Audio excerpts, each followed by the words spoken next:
Have you ever wanted more pleasure in your life? Oh my goodness, you're in the right space. It's Rachel. I'm an intimacy coach and I've been doing it for 10 years. And that's inspired me to do this extended series all year long. We're talking about ways to incorporate pleasure into your everyday life. This month is an extra special series to Rach because we're talking about things your woman wants you to know. And this is a content series that's been really birthed out of the things that I've been hearing consistently over the last 10 years. So this series is absolutely about listening with open hearts and open minds because it's not about criticism.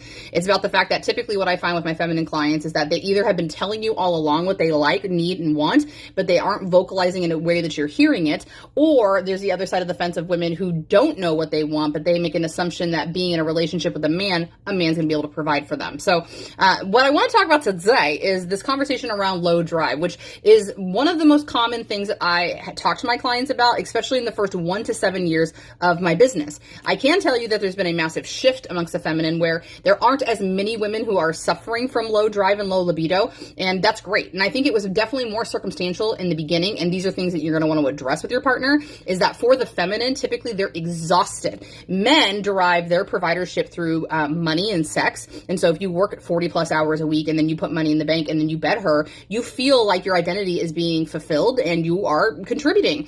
For a woman, well, I'm not saying you have done this to her, but society and program have taught her that she should be a wife and a mother and a daughter and a churchgoer and part of the PTA and going to the gym. And you may do some of those things too, but she wears way more many hats. And if you want to hear how to fix this quote unquote low libido problem, then just open your heart to what I just said, right? So when we address the obvious, I'm going to say obvious because most of us know that women make all the appointments and they do the chauffeuring and they get the kids to their whatever is okay. And even if there's not children involved, there's still the emotional component that's placed upon women as a responsibility for being the caretaker in the relationship. So when we have addressed all of those obvious things, we can look at the deeper connection to what women really suffer from when I think about low libido and low desire. If we have great, especially relationships, if you and your partner you don't really feel like you're struggling, so the fact that they have a disconnect in their libido is strange or weird or whatever for you, it could just be about the intake of what she believes about herself. It's probably not necessarily low desire libido. It's just low initiation permission.